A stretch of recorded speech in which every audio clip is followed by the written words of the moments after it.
Good evening, parents and students. My name is Mr. Vigoro. I am the good teacher, and today we will be discussing factoring numbers. So factoring numbers is basically breaking down a number into its many different factors that can go inside of that number. That number can be divided by a certain amount of numbers. Let me show you an example. Let's look at the number 12. So the number 12 can be broken down into many different factors. Here's a trick. If the number is an even number, we already know that the number 2 can be factored into it, or that 12 can be divided by 2. We know that. So number 2 is a factor. Now we have to figure out what number times 2 would equal 12. In this case, we know it is 6. So 6 is another factor of 12. You could also keep going further. We know that the number 6 can be divided by 2, so 2 again is another factor. Now what number times 2 would equal 6? In this case, 3. So 3 is another factor. We can keep going further. We know the number 3 is an odd number, so we can't cut it in half. However, we do know that the number 1 times 3 equals 3. So we have 1 as another factor. 12 is a factor of itself. Any number divided by itself is a factor of itself. So keep that in mind. Now there's something else we're missing here.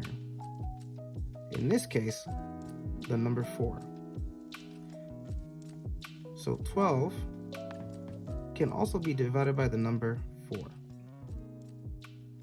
So we know that 4 is a factor as well, and 4 times 3 would make 12. So we know that for certain. So our current factors for the number 12 would be 1, 2, 3, 4, 6, and 12. These are all factors of the number 12. So we know that our least common factor of 12 is 1 and our highest common factor of 12 is 12. But what if we're comparing the number 12 or trying to find the factors of the number 12 and another number? Let's take, for example, the number 8. The number 8 is a factor of itself, because if we do 1 times 8, it'll equal 8. So 1 and 8 are factors. But then let's break it down further. The number 8 is an even number, so we know it can be broken down in half. So 2 and then times 4. So we know 2 is a factor and 4 is another factor. And then the number 4 can be broken down further as 2 times 2. So the factors of number 8 are 1, 2, 4, and 8. These are the common factors of 8. If you look between the common factors of 8 and the common factors of 12, we know that they share some numbers in common. In this case, they both share the number 2 as a common factor, the number 4 as a common factor, and of course the number 1. See? So if I were to put 8 over 12,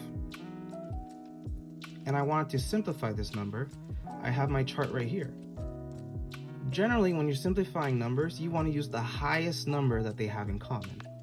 In this case, 4. So we're going to divide both numbers by 4. The number 4 can go inside 8 2 times. And the number 4 can go inside 12 3 times. If you know how to factor, you can see why that is.